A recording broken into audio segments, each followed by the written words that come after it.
गोविंद या तिन्ही देवांचं दर्शन होतं.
किती वाजता?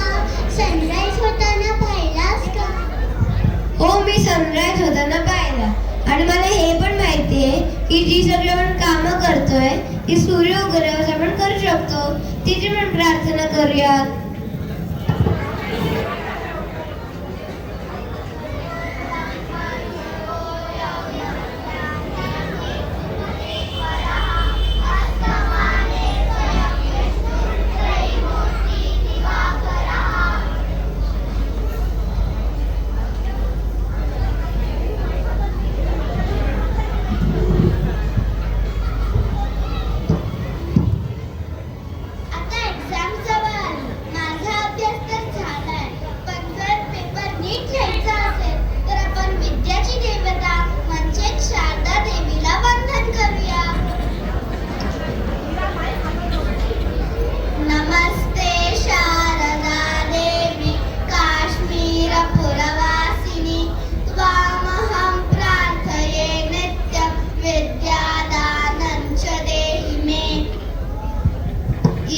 तुझा अभ्यास तर झालाय, पण हा अभ्यास आपल्या टीचरनीच तर शिकवलाय.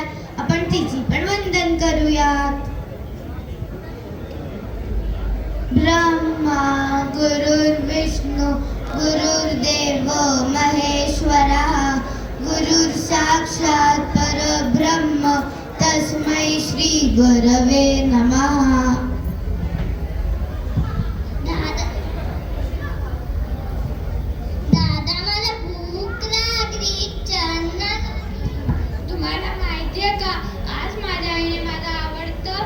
पुरी भाजी आणि बासुंदीचं जेवण बनवलंय. आता मी तर लगेच खाणार आहे. चला जेवायला जायचं का?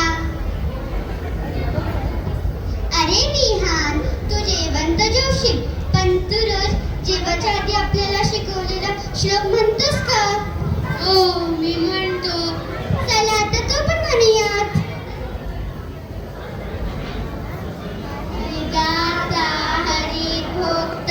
हरिरन्नं प्रजापति हरिविप्र शरीरस्तु भुङ्क्ते भोजयते हरिः.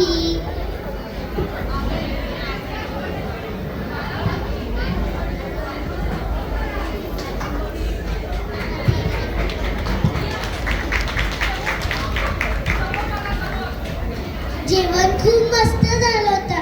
चला गार्डन मध्ये खेळायला जाऊया. गार्डन मध्ये किती छान झाड आहेत. त्यांच्यामुळे आपल्याला रोज ऑक्सिजन, फळ आणि फुलं मिळतात. झाडांमध्ये 3 देवाचा वास असतो, ब्रह्मा, विष्णू आणि महेश.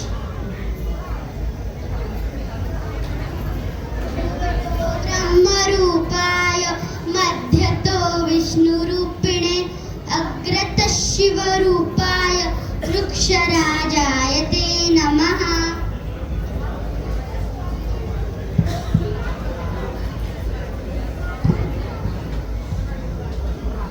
काय मस्त गार्डन मध्ये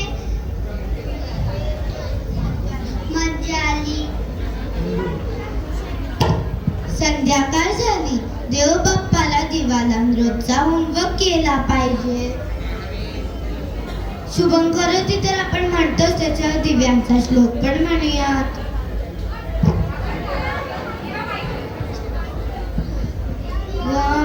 ज्योती परब्रह्म दीपं ज्योती परायणः दीपेन हरते पापं संध्याकालं सरस्वती.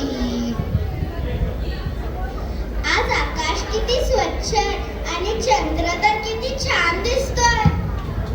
अगं तुला माहितीये का हे प्लॅनेट्स पण देव आहेत. सांग बरं कोणते कोणते. मर्क्युरी, व्हीनस, अर्थ, Mars, Jupiter, Saturn, Uranus, Neptune आणि प्लुटो. ही तर इंग्लिश नावं आहेत. अशी सगळी नावं एका संस्कृत श्लोकांमध्ये पण येतात. ते पण माहिती. नमः सूर्याय चंद्राय मंगळाय बुधाय च गुरु शुक्र